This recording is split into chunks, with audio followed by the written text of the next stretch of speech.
à tous. Voici Futur Mag, le rendez-vous de l'innovation. Les innovations d'aujourd'hui qui vont changer le monde de demain. Avec le hashtag Futur Mag, réagissez pendant l'émission sur les réseaux sociaux et retrouvez-nous sur arte.tv/futurmag. Au programme de ce Futur Mag, et si demain nous habitions tous sur l'eau? Pas en bateau, non. Chez Futur Mag, on expérimente la vie sur l'eau dans de véritables maisons flottantes. Direction les Pays-Bas, où des architectes passionnés et passionnants dessinent la ville du futur pour la faire flotter. Une solution d'avenir pour tous les endroits dans le monde menacés par la montée des eaux.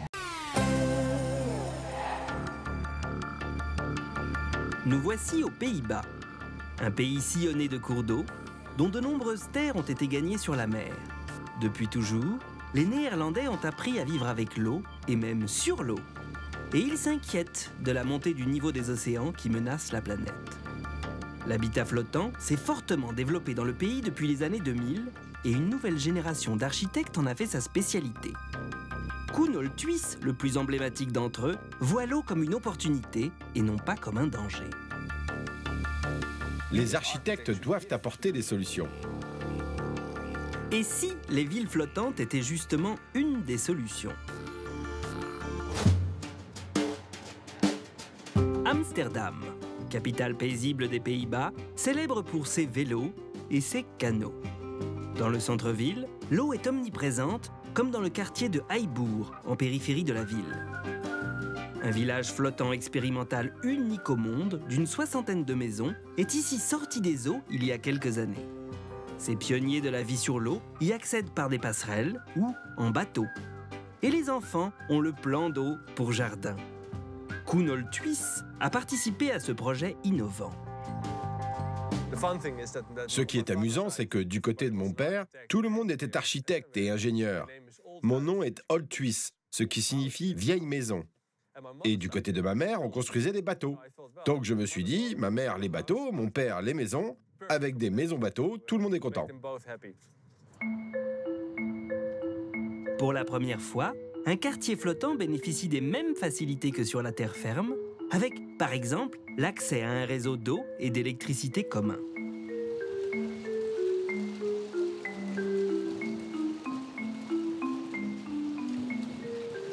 Bienvenue dans la Hollande mouillée. C'est la réalité en Hollande. Il y a de plus en plus de pluie et de plus en plus d'eau. La pluie est si forte que Koen Olthuis est bloqué sous un porche. Il se résout à demander refuge à un habitant.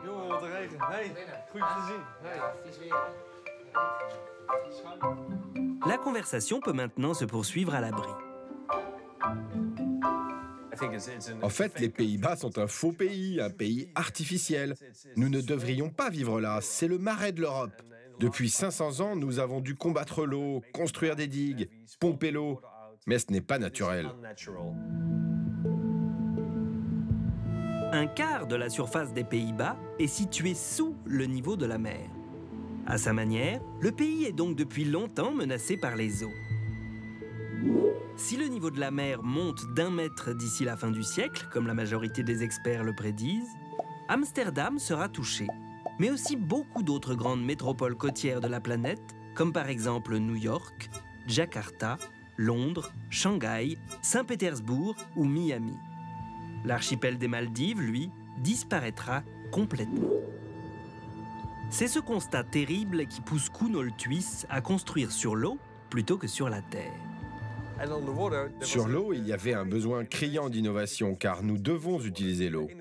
Les innovations sur lesquelles nous travaillons seront encore utiles dans 300 ans.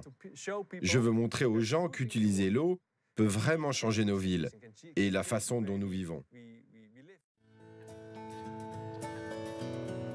Mais à quoi ressemble la vie dans une maison flottante? Nous sommes à Delft, à 70 km au sud d'Amsterdam, au bord d'une des multiples étendues d'eau du pays. Olaf Jansen habite une maison flottante de dernière génération. C'est notre maison. Et là, je descends dans le salon. Elle est spacieuse, cette maison.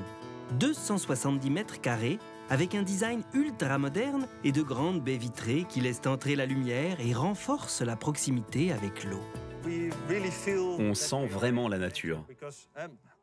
Je suis plus ou moins dehors, mais au sec. Il y a de jolies fleurs, des arbres de l'autre côté. On a tout l'espace dont nous avons besoin. La maison, qui coulisse le long de gros piliers qui lui servent d'amarrage, suit aussi le niveau de l'eau. S'il y a une inondation, la seule chose qui se passera, c'est que nous flotterons plus haut, alors que les autres maisons, à côté, auront des problèmes avec l'eau. C'est donc plus sûr qu'une maison normale. Pas de doute, la maison flottante est bien la meilleure réponse à la montée des eaux. Pour comprendre comment on construit une maison flottante, nous nous rendons à Urk, un joli port de pêche au nord d'Amsterdam. C'est ici que l'on trouve la principale usine à maison flottante du pays. Car on ne construit pas une maison flottante sur site, comme une habitation normale. Non, on la construit de A à Z dans un gigantesque chantier naval avant de la mettre à l'eau et de la remorquer jusqu'à son emplacement. De bon matin, les ouvriers entament la première étape de la construction, les fondations. La majorité des maisons flottantes utilisent pour cela le même matériau que pour les maisons traditionnelles, c'est-à-dire du béton, car il résiste très bien à l'eau. Les ouvriers vont remplir de béton le fond et les côtés de ce grand moule rectangulaire afin de créer un caisson étanche, vide à l'intérieur, qui flottera ensuite sur l'eau. Un peu comme une grande boîte à chaussures. Mais comment un bloc de béton peut-il bien flotter ? Les maisons flottantes utilisent tout simplement le principe de la poussée d'Archimède. Souvenez-vous, tout objet plongé dans un liquide est repoussé vers le haut. Mais cet objet ne flotte que lorsque le poids du volume d'eau qu'il déplace est plus grand ou égal à son propre poids. Comme les fondations de la maison flottante sont creuses, elles déplacent un volume d'eau très important par rapport à leur poids et elles flottent. Mais revenons à notre béton. Pour le rendre parfaitement étanche, il faut le couler d'une seule traite afin que les parois latérales et le fond sèchent d'un seul bloc. Pendant 5 heures d'affilée, les ouvriers s'affairent donc autour du moule. Ensuite, il faut bien le vibrer, en y introduisant à intervalles réguliers une aiguille vibrante de façon à obtenir un mélange parfaitement homogène et retirer toutes les bulles d'air. Willem Visser, le directeur de l'usine, supervise les opérations. Là, vous voyez que le béton devient très serré. Ces gars ont reçu une formation spécifique pour fabriquer ce type de béton et le rendre plus étanche. Selon Willem Visser, ce procédé de fabrication est très fiable et résiste à l'eau au moins une centaine d'années. Dernier point important, il faut prévoir à l'avance l'aménagement de la maison, car le béton est réparti sur les fondations en fonction du poids des meubles qui vont être installés. L'épaisseur des parois n'est pas la même partout. Nous devons calculer l'équilibre de la maison flottante. Par exemple, quand vous avez de ce côté la salle de bain et la cuisine qui sont très lourds, ce mur-là ne fera que 15 cm d'épaisseur. C'est le minimum. Cet autre-là en fera 20. Quand on se fait construire une maison flottante, il est un peu difficile de poser la première pierre. Alors pour cette future propriétaire, il était important d'assister au coulage des fondations. Aujourd'hui, je me sens très heureuse. La construction de la maison débute enfin. Une nouvelle vie commence.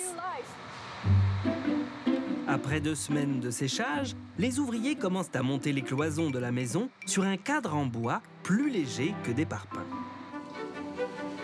Toutes les étapes de la construction s'enchaînent alors très vite dans cette grande usine préservée des caprices de la météo.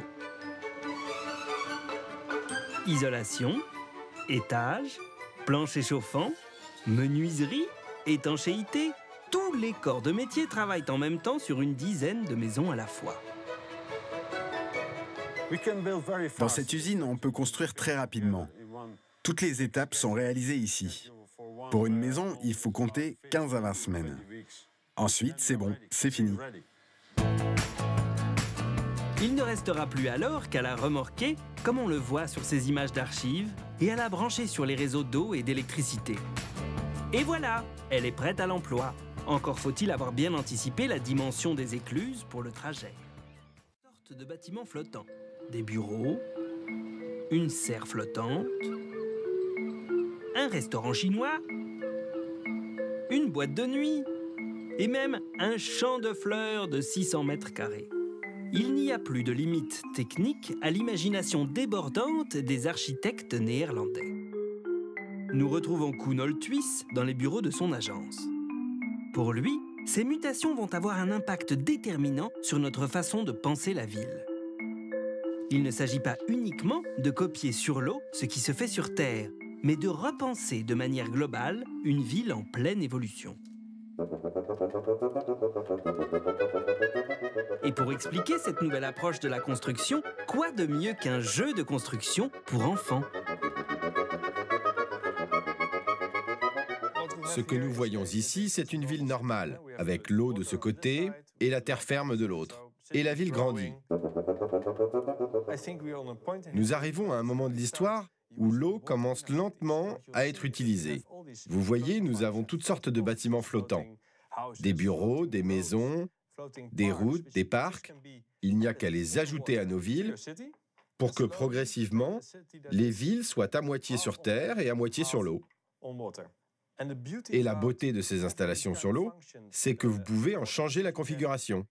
Donc, au bout de quelques années, si la situation change, vous pouvez déplacer les bâtiments à un autre endroit et même les retirer totalement. C'est ce dont nous avons besoin, car nos villes sont trop statiques.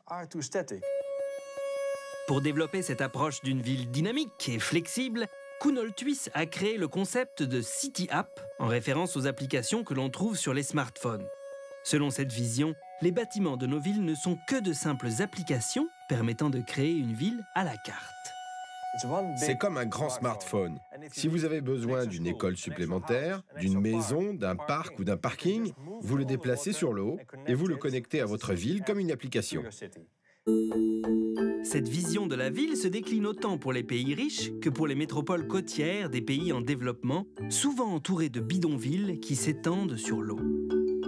Pour ces populations défavorisées, l'architecte a imaginé des city apps peu coûteuses intégrées dans des containers. La première a déjà été fabriquée aux Pays-Bas et est entreposée sur Terre avant de rejoindre les eaux du Bangladesh. Il s'agit d'une école flottante équipée d'écrans tactiles donnant accès à des programmes éducatifs que les petits Hollandais se sont empressés de tester. Il y a 1 milliard de personnes vivant dans les bidonvilles dans le monde. Donc si on peut implanter ce genre de petite école avec un accès à Internet, ils pourront apprendre eux-mêmes à parler anglais et à compter. Notre architecte a déjà imaginé des city apps répondant à d'autres besoins élémentaires comme l'accès à l'eau potable, des sanitaires ou des containers à ordures. Et ces idées commencent à faire leur chemin. Face à l'urgence environnementale, les institutions internationales et les gouvernements s'intéressent de plus en plus à l'habitat flottant. Koen Olthuis travaille notamment avec les Maldives à des solutions pour faire face à la montée des océans. Si le projet Ocean Flower s'adresse à une clientèle fortunée, il constitue cependant une étape importante vers un habitat flottant à grande échelle. Les Maldives dépendent des touristes. C'est de là que vient l'argent. Mais pour le gouvernement, c'est aussi un test. Ils savent que le pays coule, qu'ils n'ont plus assez de place pour loger les habitants. Ils cherchent des solutions pour développer leur ville et leur pays sur l'eau. Son cerveau en ébullition donne forme aux projets les plus fous. Hôtel ou île flottante, tour ou port flottant. Je veux donner une vision aux mairies et au gouvernement, leur montrer qu'en utilisant l'eau, nous pouvons faire des villes meilleures. Car comme il le revendique lui-même, le vert c'est bien, le bleu c'est mieux. Sur arte.tv/futurmag, les villes flottantes ont décidément le vent en poupe chez les architectes. Découvrez notre tour d'horizon des projets les plus étonnants. Des habitats prévus pour héberger les réfugiés climatiques, mais aussi des fermes pour cultiver des végétaux et élever des poissons. Ou encore des hôtels qui dérivent au gré des courants et de véritables villes adossées à la côte ou en pleine mer.